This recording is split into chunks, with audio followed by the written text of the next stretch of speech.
ওমর ইবনুল খাত্তাবের যুগে একটা কেস পাওয়া যাইতো না, রাষ্ট্রের প্রধান বসে আছে, আদালতে কোনো কেসই যায় না। কোন সমাজ!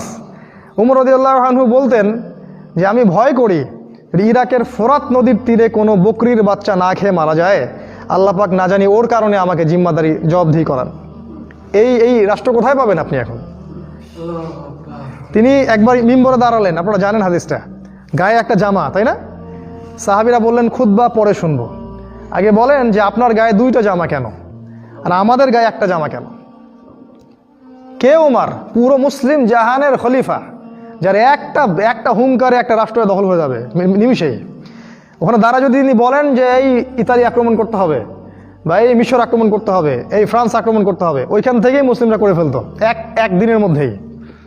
উনি এমন প্রতাপশালী একজন খলিফা যার সাথে ফিতনার কোনো সম্পর্ক নাই, জান্নাতের সুসংবাদ প্রাপ্ত মানুষ, শয়তানও তাকে দেখে ভয় পায়। চিন্তা করেন, সেই ব্যক্তি দাঁড়ালেন খুতবা দিতে, সাহাবীরা বলছেন খুতবা বন্ধ, আগে বলেন যে আপনার গায়ে দুইটা জামা কোথা থেকে আসলো? আমাদেরকে তো একটা করে জামা দিয়েছেন। এই চ্যালেঞ্জটা কি আপনি করতে পারবেন আজকের ডেমোক্রেটিক কান্ট্রিতে, গণতান্ত্রিক রাষ্ট্রে, জনগণের শাসন? পারবেন?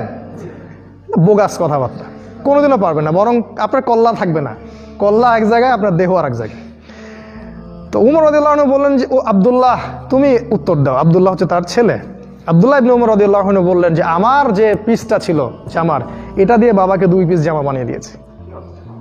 এই হলো খলিফা। এটা পাবেন কোথাও? রাতের বেলা তিনি ঘুমাতেন না, তাহাজ্জুদের সময় উঠে এলাকায় ঘুরতেন, কারো কোনো সমস্যা আছে কিনা। কে একজন আছে আপনার এমপি, আপনার মন্ত্রী, মিনিস্টার, রাষ্ট্রপ্রধান রাতের বেলা ঘুরে ঘুরে দেখবে যে প্রজাদের কি অবস্থা? সুবহানাল্লাহ। ওই যুগটাকে আমরা বলি, ওই যুগটাকে আমরা এখন কি বলি? মৌলবাদের যুগ, সেকেলে যুগ। ওই যুগের বিধান এই যুগে চলে না, ওটা পাস্ট হয়ে গেছে। এখন প্রোগ্রেসের যুগ, আধুনিকতার যুগ, জিডিপি বর্ধনের যুগ। তা আসল জিনিসটা কি? নৈতিকতা নাই আমাদের মধ্যে, ওইটা তো হারাই ফেলছি আমরা। আপনি টাকা দিয়ে কি করতে চাচ্ছেন? বিল্ডিং তুলে কি করতে চাচ্ছেন? মূল জিনিসটাই তো নাই, সোলটাই তো নাই।